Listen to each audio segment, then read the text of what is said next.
India को विश्व गुरु बोलने वालों के लिए नई खबर आई है। तो रिसेंटली फोर्ब्स ने अपनी एक नई रिपोर्ट पब्लिश करी है। इसके हिसाब से इंडिया अब टॉप 10 मोस्ट पावरफुल कंट्रीज की लिस्ट में से बाहर हो चुका है। हमेशा की तरह पहले नंबर पर America, then China, Russia, UK, Germany, France, Japan, Arab, even Israel जैसे देश अब इसमें शामिल हैं। और सबसे शॉकिंग बात पता है क्या है कि इजराइल की आबादी महज 94 लाख है, यानी कि दिल्ली से भी 3 गुना कम। पर आज के टाइम पे ये लोग 10th पोजीशन होल्ड करते हैं अपनी मिलिट्री पावर और टेक्नोलॉजिकल रिसर्च की वजह से। पर इंडिया इस सब में कहाँ है? रुपए की वैल्यू इतनी तेजी से नीचे गिर रही है। आज देश inflation, pollution, corruption, crime, illiteracy, unemployment जैसी चीजों से सफर कर रहा है। आउटडेटेड एजुकेशन फैसिलिटीज और सिलेबस को चेंज नहीं किया जा रहा। क्या ऐसे हम विश्व गुरु बनेंगे? इलेक्शन के कैंपेन से लेकर मेन स्ट्रीम मीडिया ने बस यही प्रोपेगेंडा चलाया कि भारत अब सुपर पावर बनने वाला है, भारत अब विश्व गुरु बनने वाला है। पर आज ये विश्व गुरु शब्द बस भारत के लिए एक मजाक और लांछन बनकर रह गया है। और अगर आपको लगता है कि भारत की जीडीपी और देशों के मुकाबले कम है इसलिए ऐसा हुआ है, तो ऐसा नहीं है। इसका मेन रीजन है करप्शन, क्योंकि करप्शन आप तक आपके हिस्से की पढ़ाई, नौकरी, हेल्थ फैसिलिटी और जस्टिस नहीं पहुंचने देता।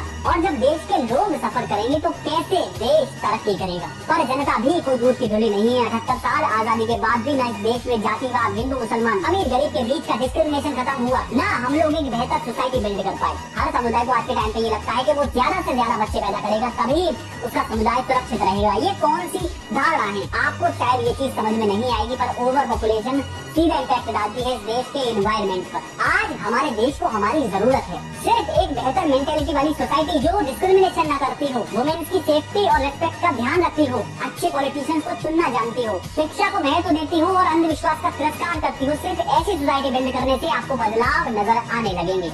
पर क्या आपको ऐसी सोसाइटी बनती दिख रही है? जातिवाद और धार्मिक विवाद से हटकर आज लोग भाषा के नाम पर लोगों को पीट दे रहे हैं। तो आखिर कैसे उम्मीद करें कि भारत विश्व गुरु बनने वाला है या फिर बन सकता है? सोशल मीडिया पर सेंसरशिप तो सब लाना चाहते हैं, पर women safety, law for main, animal welfare, crime, corruption, harassment, pollution, unemployment को कंट्रोल में लाने के लिए भी तो कोई ध्यान दिया जाए। कोई ऐसा बिल भी तो लेकर आया जाए जिसमें लोगों के प्रूवन क्रिमिनल चार्जेस के बाद उनको पॉलिटिक्स में दोबारा एंट्री न मिले। जब ऐसा होगा तब करप्शन जाएगा, तब ये देश तरक्की की ओर बढ़ेगा, वरना